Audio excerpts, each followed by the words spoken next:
আসসালামু আলাইকুম, কেমন আছেন সবাই? আসলে ঠান্ডার কারণে আমি আমি কিছুদিন যাবত ভিডিও দিচ্ছি না। আমার ভয়েসটা হচ্ছে একদমই শুনতেই পাচ্ছেন আপনারা কেমন হয়ে গেছে। তো যাই হোক, সমস্যা নেই। তো আজকে আমি হাঁস আর হচ্ছে রুটি রান্না করব। তো এইগুলো রান্না করতে গিয়ে বানাতে গিয়ে যে এত কথা শুনবো, আজকে আমি বসে বসে টেবিলে কান্না করেছি আর খেয়েছি। তো কেন কি সব আপনাদের সাথে শেয়ার করব। আর ভিডিও শুরুতেই বলে দিই, অবশ্যই ভালো লাগলে আপনারা ভিডিওটা অবশ্যই শেয়ার করে দিবেন, আর হচ্ছে একটা লাইক কমেন্ট করে পাশে থাকবেন। তো এই তো আমি হাঁসের মাংস রান্না করব। তো গ্রাম থেকে আমার খালা হাঁসের মাংস পাঠিয়েছে। তো আমার হাজব্যান্ডকে বলছিলাম যে হাঁসের মাংস তুমি ভাত দিয়ে খাবে না রুটি দিয়ে খাবে। তো সে বরাবরই ভাত দিয়ে খুব পছন্দ করে। তো এটা আমিও জানতাম যে সে ভাত দিয়ে খাবে।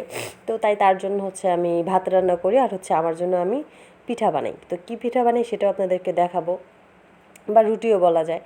তো আমি আসলে এই যে হাঁসের মাংসটা যখন রান্না করছি, তখন মানে এত আশা, এত ভরসা, এত ভালোবাসা নিয়ে রান্না করেছি। আর প্রত্যেকটা হাজব্যান্ডই তার মানে ওয়াইফের জন্য যখন কিছু করে, তখন সে ওয়াইফটা চিন্তা করে আমার হাজব্যান্ড আমার জন্য এতটুকু করেছে, আমিও আমার হাজব্যান্ডের জন্য কিছু একটা করি। তখন কি করবে, তখন ওয়াইফরা কিন্তু ঘরেই থাকে। তো তখন সেই বউটা কি করে যে হ্যাঁ, হাজব্যান্ড যে জিনিসটা খেতে পছন্দ করে সেটাই রান্না করে। তো আমার মানে হচ্ছে এই ভিডিওটা অনেক দিন আগের। তো আমার হাজব্যান্ড আমার মনের মতো একটা খাবার বাইরে থেকে কিনে নিয়ে এসছে। সেই খাবারটা আমি খুব পছন্দ করি, খুবই মানে সাধারণ। তো এখন অনেকে জানতে চাইবেন কী এটা সেটা, তো বলেই দেই। খাবারটা হচ্ছে বেলপুরি। বেলপুরিটা আমি খুব পছন্দ করি বোম্বাই মরিচ দিয়ে। তো সে আসার সময় নিয়ে আসছে। আস্তে আস্তে অবশ্য ওইটা মানে হচ্ছে বেলপুরি না, শুধু পুরি হয়ে গেছে। তারপরেও আলহামদুলিল্লাহ সে আমার জন্য নিয়ে আসছে, বা সে চিন্তা করেছে। তো তাই আমি ভাবলাম যে আজকে তার পছন্দের রান্নাগুলোই করি।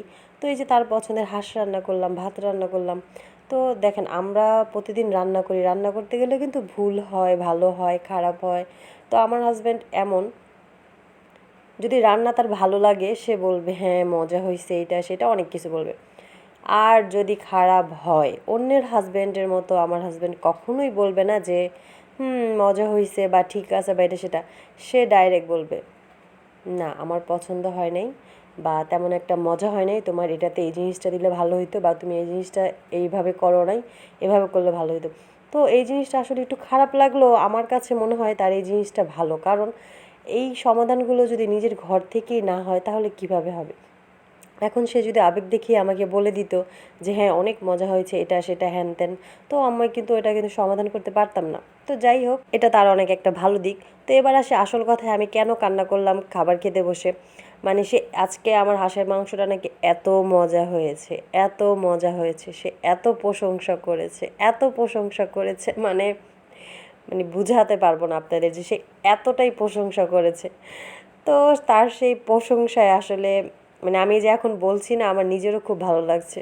আমাদের জন্য দোয়া করবেন, আর ভিডিওটি ভালো লাগলে অবশ্যই লাইক কমেন্ট শেয়ার করতে কিন্তু একদমই ভুলবেন না। আল্লাহ হাফিজ।